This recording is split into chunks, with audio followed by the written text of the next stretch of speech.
Hello दोस्तों, आज का जो आपका टारगेट रहेगा बायो का जो टारगेट है वो रहेगा आपका, जैसे हमने कल स्टार्ट किया था चैप्टर 11 क्लास 11 की, ठीक है। तो इसे ही आपको आज फिर से पढ़ना है। इसमें जैसे दिया हुआ है इस चैप्टर का केल्विन साइकिल चक्र, ठीक है। यह बहुत आईएमपी है, इसे आप अच्छे से पढ़िएगा इन चीज़ों को। ये C4 पाथवे जो दिया गया है, ये इस तरीके से ये सारी चीज़ें जो दी गई है ये बहुत ही आईएमपी है।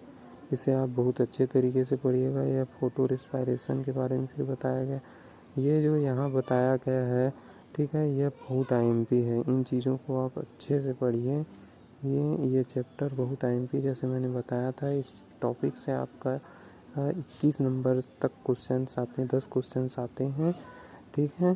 तो आप इस चैप्टर को बहुत अच्छे से पढ़िएगा। इसमें से 10 नंबर के क्वेश्चंस आते हैं इस पर्टिकुलर इसी टॉपिक से, ठीक है। तो इन चीज़ों को अच्छे से समझिए, एक एक चीज़ों को, डायग्राम को, कहाँ से क्या निकला है NaD प्लस NaDH जो लिखा हुआ है, ये सारी चीज़ें कैसे हैं, इन सारी चीज़ों को आप अच्छे से समझिएगा और बहुत अच्छे तरीके से रिवाइज कीजिएगा, ठीक है। ये बहुत आईएमपी है। जैसे क्लोरोप्लास्ट, ये स्ट्रक्चर दिया गया है, उसका जो नाम दिया गया है, इस तरीके से ये चैप्टर को आप बहुत अच्छे तरीके से रिवाइज कीजिएगा। इसमें से बहुत सारे क्वेश्चंस आते हैं जो यहाँ पर ये जो केमिकल रिएक्शन दिए गए हैं, कार्बन डाइऑक्साइड और ऑक्सीजन को प्रकाश की उपस्थिति में करते हैं, H2O ये बनता है, इस तरीके से बनता है। ये सारी चीज़ें बहुत ही आईएमपी हैं। आप इसे अच्छे तरीके से रिवाइज कीजिएगा और चीज़ों को बहुत अच्छे तरीके से पढ़िएगा। यहाँ जो जैसे दिया गया है, what is light reaction, photo system 1,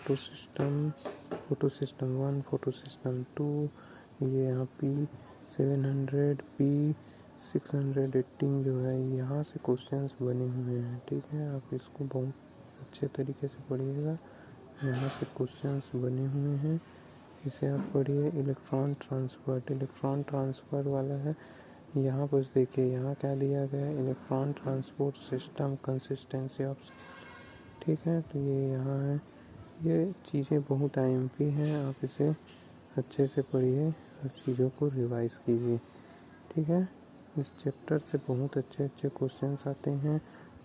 और बात है यहाँ पर दोनों के बीच का जो अंतर रहता है, उन सारी चीज़ों को आप अच्छे से पढ़िएगा।